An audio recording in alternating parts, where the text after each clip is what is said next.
皆さんこんにちは。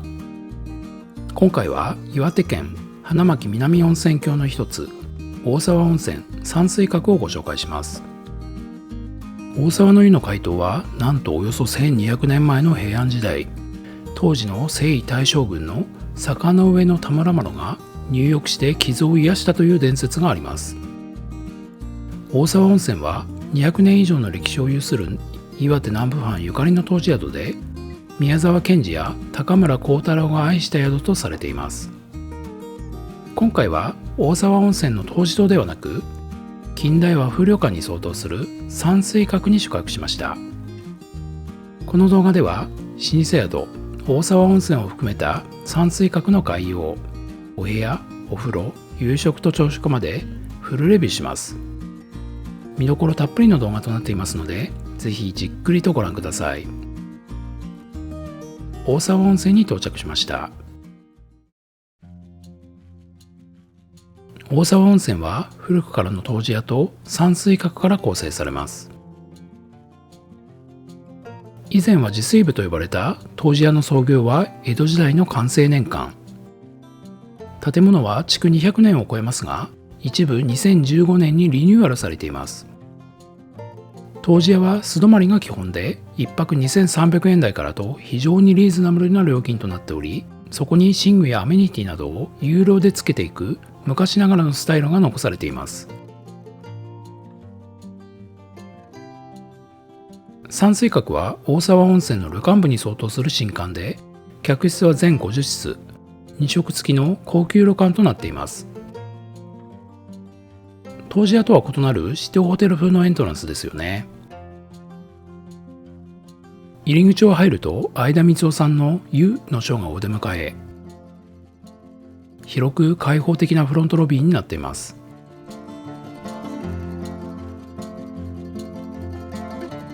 ロビーラウンジもとても広くなっており、高級感のあるテーブルやソファーがたくさんあります。ラウンジの大きな窓からは豊沢川が一望できます。2月だったのでお雛様が飾られていました。山水閣の宿泊者は湯治屋を含めた大沢温泉のすべてのお風呂を湯巡りすることができますが、お風呂を含めた湯治屋の様子については後ほどご紹介します。フロントの向かいには売店がありました。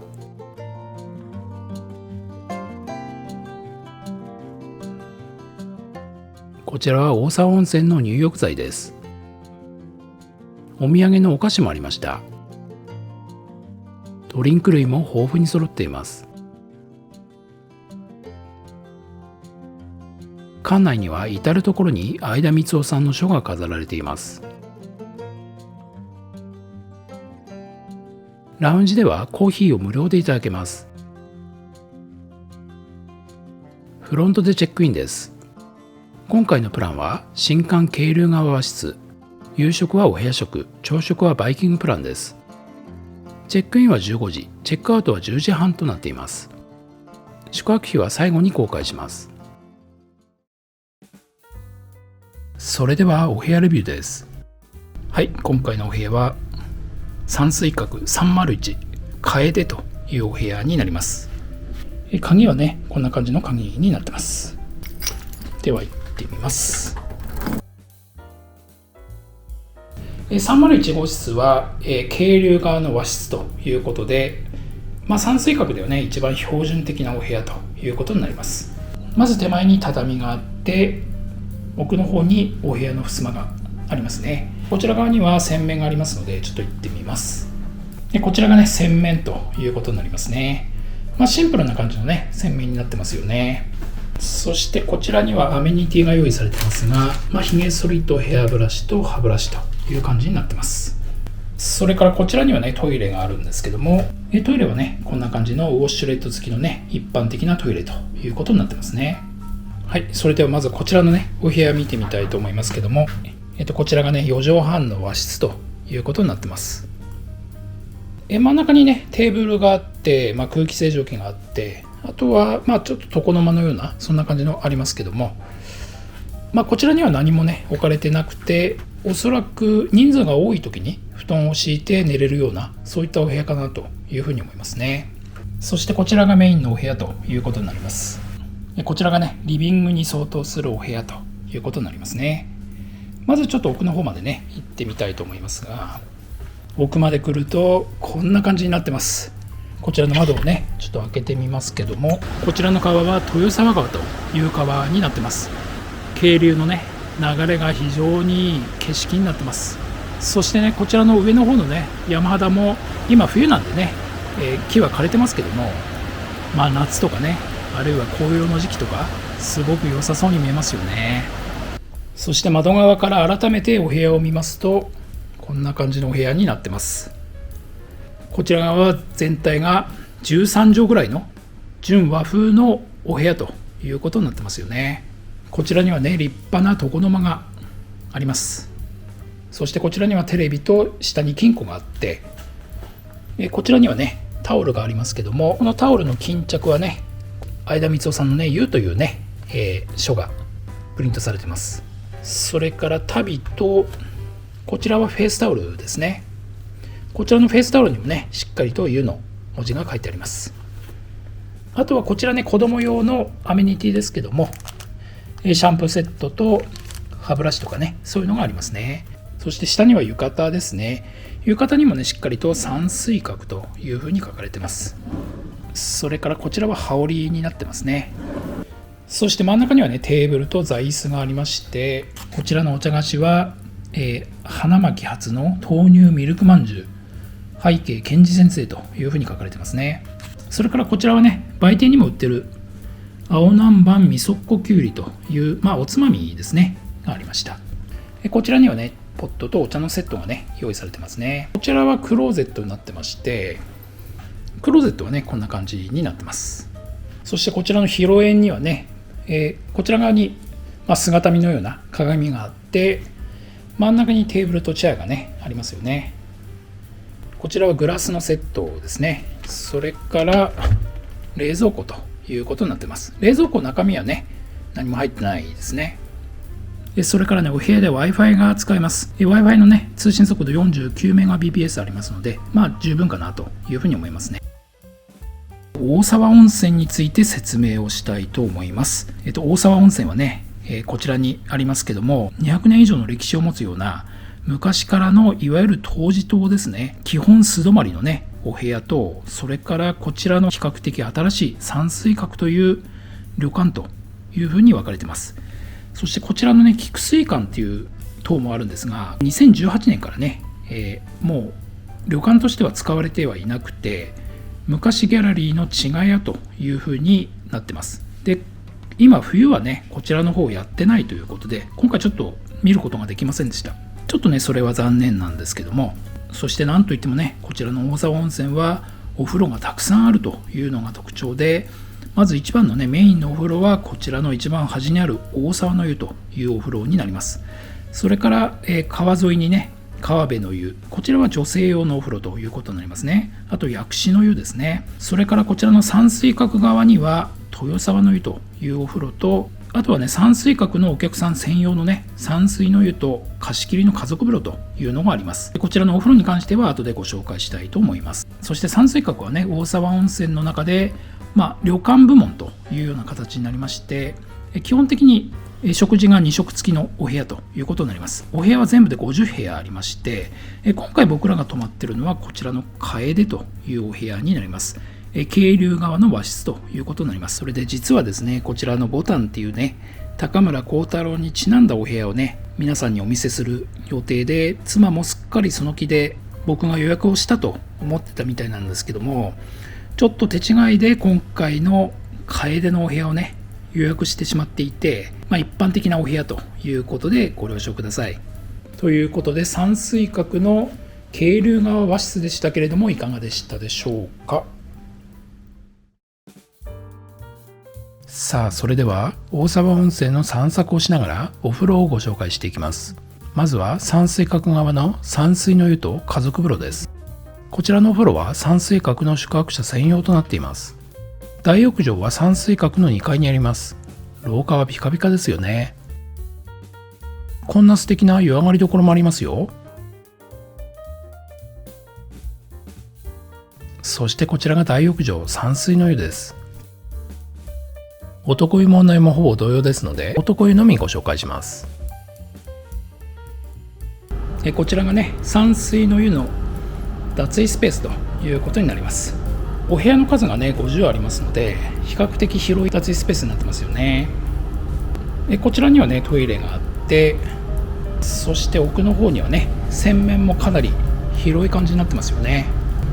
こちらはひげ剃りですね。あとは櫛なんかも用意されてます。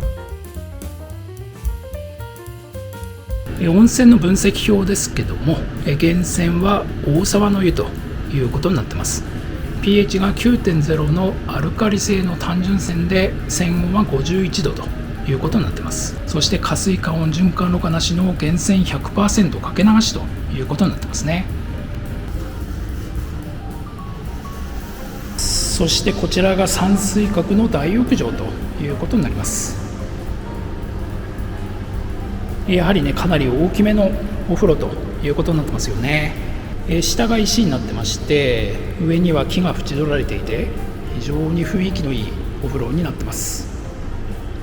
そしてこちら側にね洗い場もたくさん用意されてますね。こちらではねかけ湯ができるということになってます。そして露天風呂、こんな感じになってますね。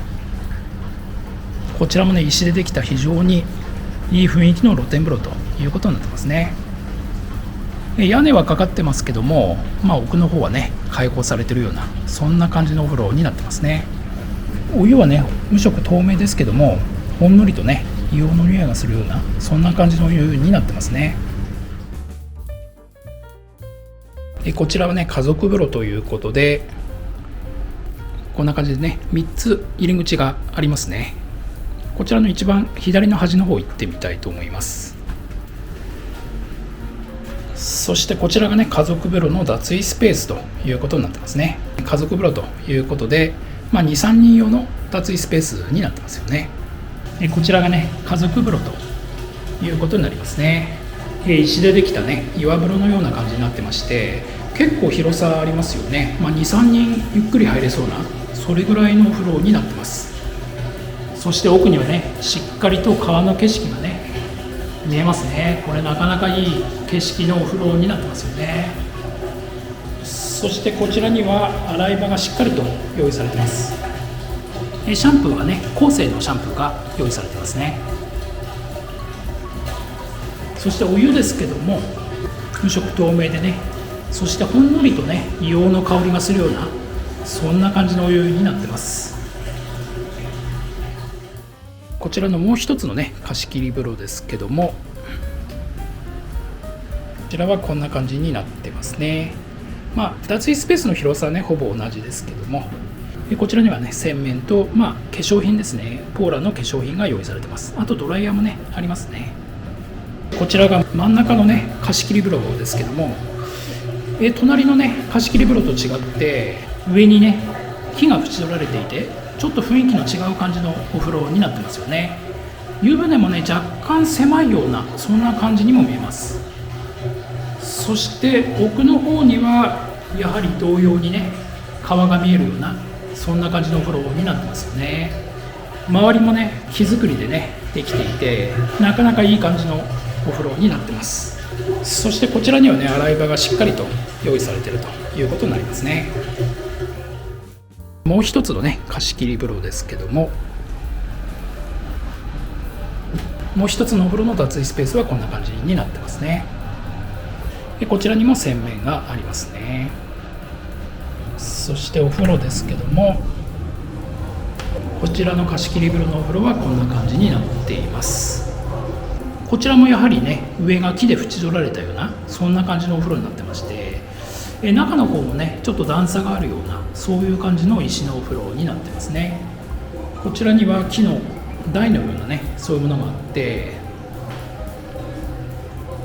そして奥に見える川はねほぼ同様ということになってます。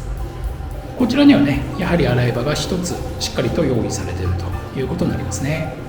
そしてこちらの壁はね隣のお風呂とは違って石造りの壁ということになってます。どのお風呂もねちょっと雰囲気が違うようなそんな感じの貸し切り風呂ということになってますね。はい、それでは貸し切りの家族風呂入ってみたいと思います。まず入ってねすぐに分かるのは結構やっぱりツルツルするお湯なんですよね。pH が 9.0 結構アルカリ度強めですのでアルカリ性の単純泉ということですけども、なかなかねツルツル感のある温泉らしいお湯かなというふうに思います。こちら側にはね段差がついていて、で今この段差の上の方に座ってるんですけども、上から見るとこんな感じで、景色が見えるということになりますね。で少しこちら側に来ますとこんな感じでね豊沢川を見ながら入ることもできるというお風呂になってます。そしてこちらのね山水閣の貸し切り風呂は3つあるんですけども、全て無料でね空いていれば入れるということで、これぐらいのいいお風呂にね無料で貸し切りで入れるというのはとても嬉しいですよね。ここからはいよいよ湯治屋側のお風呂をご紹介します。この先のお風呂は山水閣と湯治屋の宿泊者、そして日帰りのお客さんも入ることができます。まずは山水閣の廊下を湯治屋側に進みます。突き当たりから湯治屋の建物が見えますね。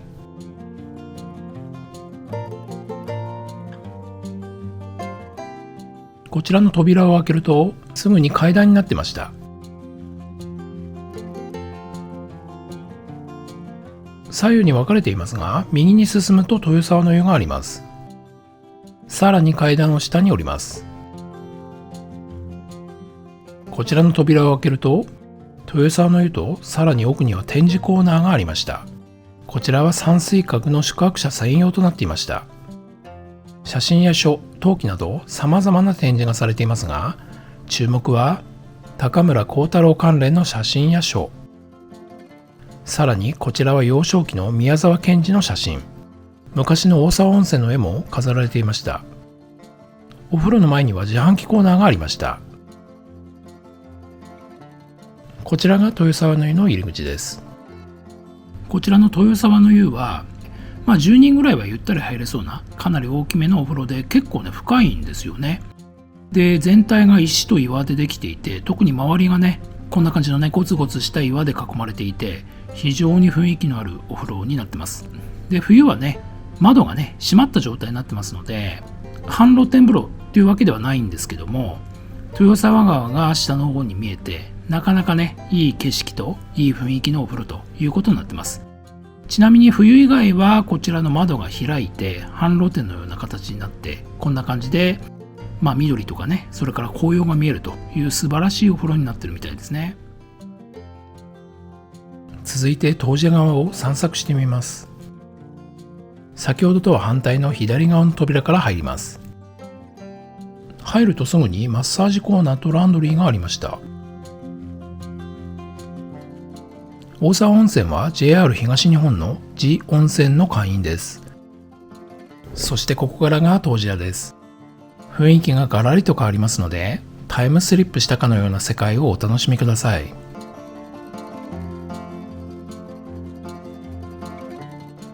こちらは正面の帳場、フロントにあたりますが、昔ながらの景色を残しています。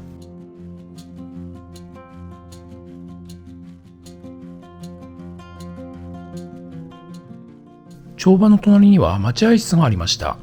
こちらは主に日帰りのお客さんが利用されているようでしたよ。こちらにも宮沢賢治の写真などがありました。そして待合室の反対側には売店がありました。素泊まりの方もいますので、売店は食品や飲み物などかなり充実しています。お土産のお菓子もありましたよ。地酒を中心にお酒も豊富です。こちらは大沢温泉のオリジナルグッズ。駄菓子もありましたよ。外に温泉神社がありましたので少し行ってみました。こちらは金精神様。そしてこちらが温泉神社です。さあ、さらに奥へ行ってみましょう。ここからの道が入り組んでいて、昔ながらの湯治堂となります。ここを左へ行くと大沢の湯がありますが、まずは右へ進んで薬師の湯と川辺の湯へ行ってみます。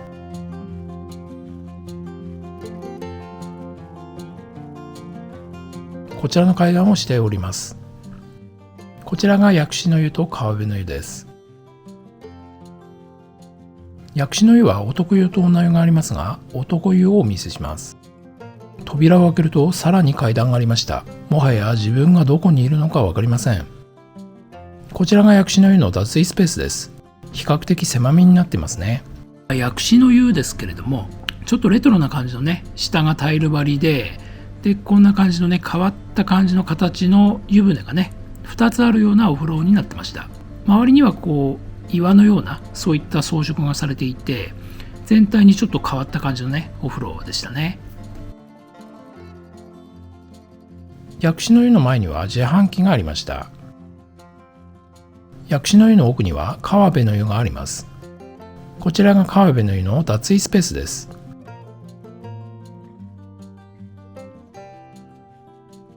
川辺の湯、こちらはですね、女性専用の露天風呂ということになってますね。こちらもやはりね、石と岩でできたような豊沢の湯とちょっと似た感じの雰囲気のお風呂になってまして、やはり窓が開いて半露天風呂のようなそんな感じのお風呂になってます。こちらはね、女性の方でちょっと大沢の湯は入りにくいなという方にはとてもいいお風呂かなというふうに思いますね。最後に大沢温泉の最も端にあり名物のお風呂、大沢の湯をご紹介します。先ほど分岐した通路を左に入ります。レトロな雰囲気が素晴らしいですよね。途中、こちらも名物のお食事処、矢作の横を通ります。矢作については夕食後に立ち寄りましたので、後ほどご紹介します。隣にお部屋を見ながら廊下をさらに奥に行きます。ここを右に行くと昔ギャラリー、菊水館があります。この奥に混浴露天風呂、大沢の湯があります。20時から21時は女性専用の時間となっていました。こちらが大沢の湯の入り口です。さらに階段を降りていきます。大沢の湯、こちらがですね、この大沢温泉のメインの露天風呂ということになります。でこちらは基本的には混浴露天風呂ということになってるんですけども、石と岩でできた非常に大きな露天風呂になってまして、目の前でね、豊沢川が豪快に流れるところを見ることができるお風呂ということになってます。こちらは本当に素晴らしいお風呂ですね。混浴ということなんですけども、お湯も透明ですし、女性が入るのはなかなかね、勇気がいるかもしれませんが、夜の8時から9時の間は女性専用の時間ということで、この時間に関してはね、女性だけで入ることができるので、ちょっと入りにくいという方はね、その時間を狙って行ってみるのがいいのかなというふうに思います。とにかくね、こちらの大沢の湯はぜひ一度は入ってみてもらいたいお風呂になってます。日帰り入浴もね、朝7時から夜9時までかなり長い時間やってますので、日帰り入浴もね、かなりおすすめかなというふうに思いますね。妻と館内を散策してみました。ちょっと行ってみよう。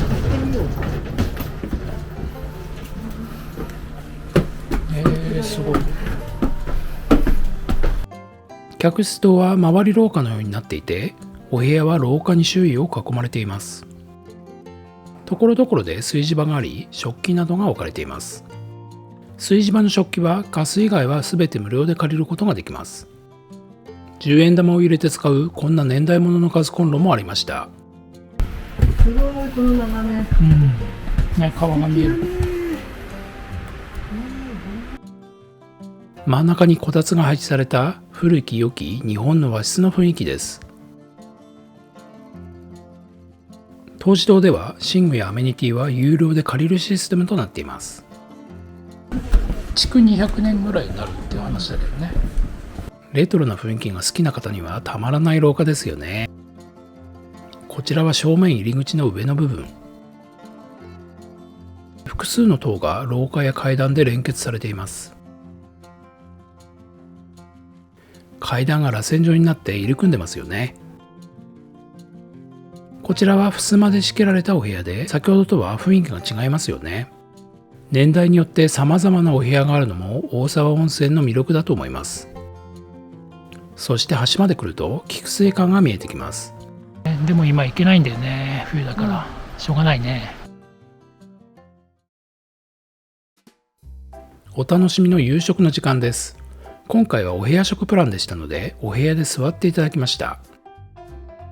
こちらが子供のお膳ですね。これは魚ですかね。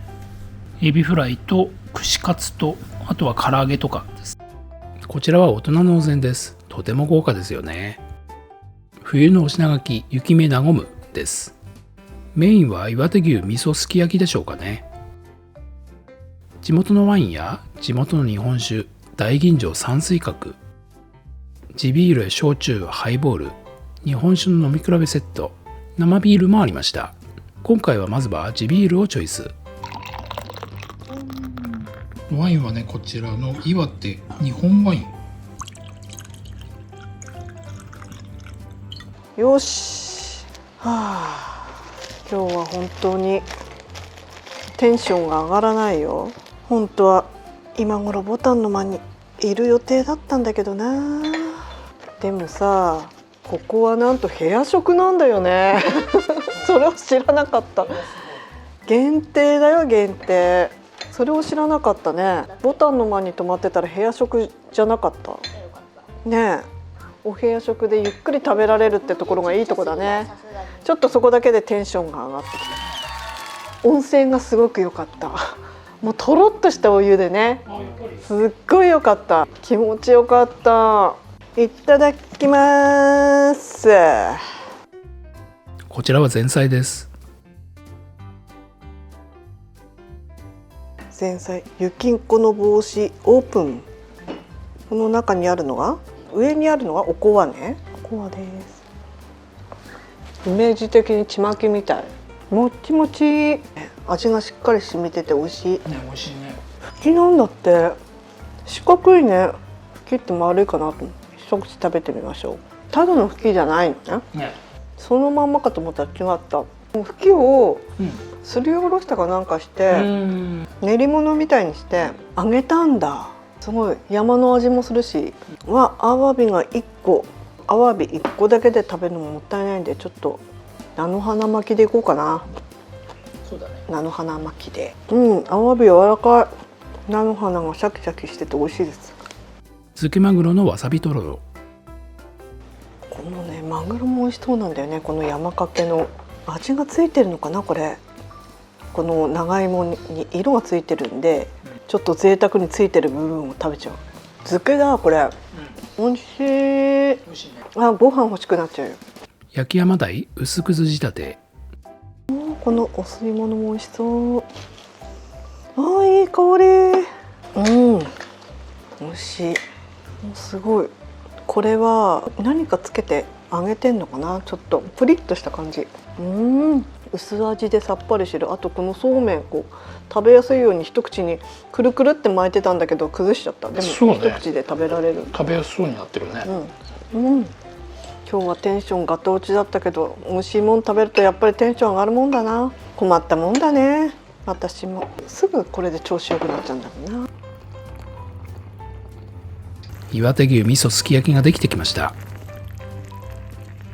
でちょっと温泉卵ちょっと割ればいいな。とろとろ入れすぎた口の中味噌味美味しいね。初めて食べたけどコクがあってすごく美味しい。この味噌の味がいいね。なんだろう、田舎味噌みたいな感じ。八丁味噌。この味噌のすき焼きの中に麩と湯葉が入ってるので、これねちょっとこう染み込んできたっぽい感じなんで、ちょっと食べてみよう。ふわふわ。味噌と合う。部屋を間違えて予約したっていうのもぶっ飛ぶくらいうまいわ。お作りはヒラメと白ボタンエビです。さてとエビがやってまいりました。お刺身だよすごいねすごいよ。来たエビ。ちょっとたまにはさ、あなたがやってみたらビローン。さて尻尾を外して、私の食べ方はね、ちょっとつけましていただきます。うん吸わないとさ美味しくないよね。ここが美味しいんだよね、最後チュッて吸うのがもうなんかいろいろさ、いろいろトッピングがあるぞ。そうだね。これも楽しい。こういうのもね、いろいろ乗っけて食べると美味しいんだよね。はい、コリコリ。焼き物は焼き噛んだら醤油がけ、白子。これ嫌いなんだよねどれどれ。これ嫌いな。白子嫌いなんだよね。白子はしょうがないね。白子ね、いつもさお吸い物に入っててもさ避けて食べるんだけど、人参より嫌いかもしれない白子はちょっと好き嫌いあるよね。で見る。でもこの上に乗ってんのがパリパリって感じで美味しそうだよね。ちょっとパリパリを乗っけていってみよう。あ、でかいじゃん。ちょっとどうしようでかい、どうしようどうしよう。ちっちゃいのもらいます。とろけるね、とろけるね。白子が嫌いな人からすると、このちょっとずつこう分けて食べると全く問題ないかなっていう感じ。野菜をこう乗っけてこうやっていただくと美味しゅうございます。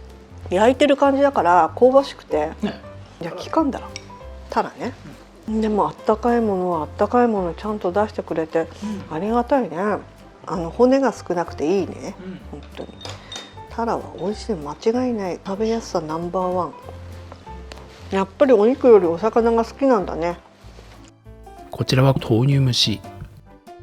茶碗蒸しやってきたよ。あんかけ。上に乗ってんのはウニだな、これは。本当だ。ウニだ。なんかすごい弾力がある。弾力あるね。この弾力あるの。あんかけが弾力あるんじゃない？いや、あんかけがない。下も具材が多分たくさん入ってんじゃないのかな。ちょっと甘めな感じ。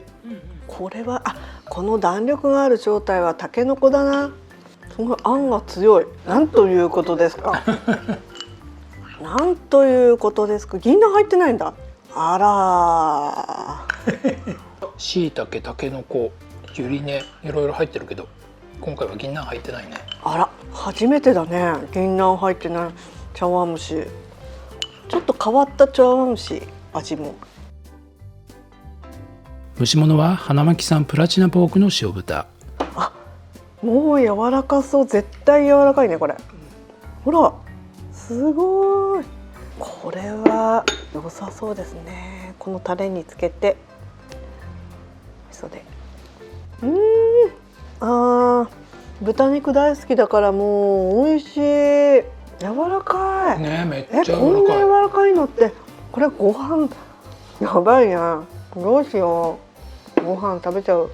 タレも美味しい。すごく味噌だれ、甘だれの甘味噌。ちょっと甘いね。お肉がとろとろ。なんだろう、よくさ歯いらないとか言うけど、そこまでじゃないかも。でもいらないな。いらないな。美味しい。絶賛ですね。キャベツがついてるのがまたね、いいね。さっぱりが好きな人にはね。わかめがなんかすごいいいわかめなんでしょ。なんだっけ、早通りわかめだって。コリッコリしてる。そうだね。最後まで残しておいて、ご飯のお供にと思って残しておいて正解だった。漬けのさ、マグロ、すごいね。丼だね。丼だよ。ほら、丼だ。これは丼だ。孤独のグルメのようになってきたよ。毎週見てるから今。やっぱすごい食べるの。あれってさ、完食してんのかな毎回。すごい痩せてるけどね。痩せてるけどね。あれ全部食べてたらやっぱり宝石箱のようになっちゃうよね。デザートはいちごムースと抹茶ミルク、日向夏とアイス。すごい豪華。いっぱいある。てかこの日向夏、この果物、ゼリーかと思っちゃったくらいプルンプルンした色してて、でもよくよく見るとやっぱ果物なんだね。ちょっとね、これ気になってたのが、両方ムースなんだけどさ、中にムースが入っている大福みたいな感じじゃん。番茶をいただいて、美味しかった。ごちそうさまでした。夕食の後、お食事処矢作へ来てみました。夜は21時まで営業しています。イカゲソピリ唐揚げ、瓶ビール。メニューはでもいろいろあるよね。できればこのひっつみ食べたかったね。ひっつみね。乾杯。はい、乾杯。うまいっす。冷えてるね。店内はレトロでいい雰囲気になってますよね。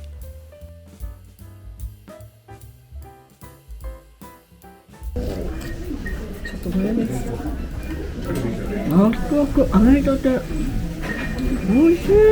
カリカリ。これいいつまみになる。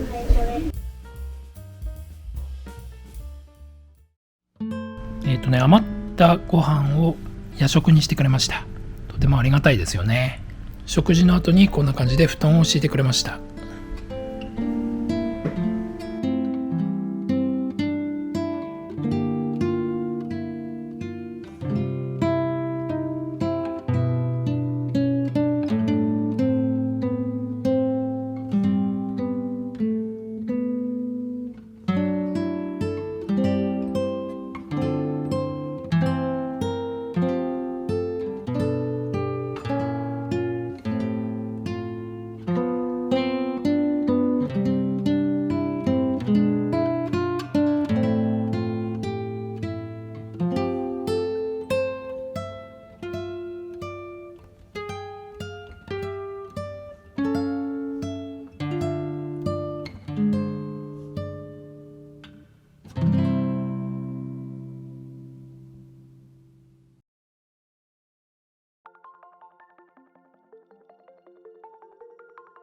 朝のお部屋からの景色です。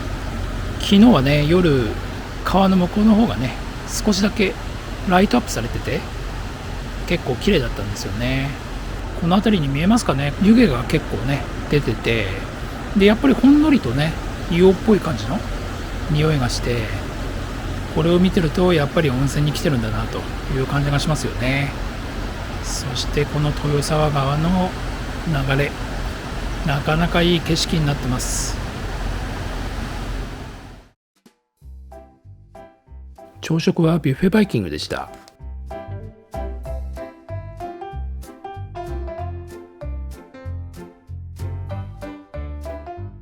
朝食会場はこちらの松風。とても広い会場でテーブル席になっています。川側の見晴らしのいいテーブルを確保しました。食材も豊富に用意されていました。以下ご紹介していきます。こちらは鶏の照り焼き、ほうれん草エビ餃子、餃子から尻尾が出てますね。焼き魚はカレーと鮭でした。ゴロゴロ野菜とハンバーグのカレー風味。こちらはサラダバーです。こちらは明太子サラダ。イカのお刺身もありましたよ。温泉の定番、温泉卵。漬物もうまそうです。なめこやすじこ、おろしなど朝食らしいメニューが並びます。ソーセージ、ベーコンと目玉焼き。岩手の郷土料理、ひっつみ汁がありました。こちらは海鮮サラダ。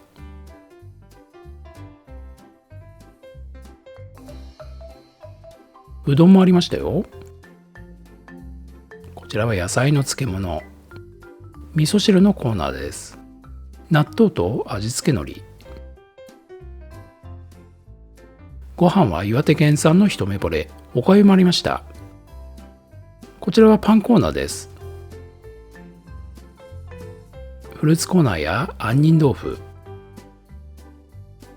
ヨーグルトもありました。こちらはコーンスープ。ドリンクコーナーです。シリアルもありました。まずはこんな感じでよそってみました。味噌汁は多分青のりかな。味噌汁も美味しい。今日はなんて言ったってイカの刺身が取り放題なんで持ってきちゃっていっぱい。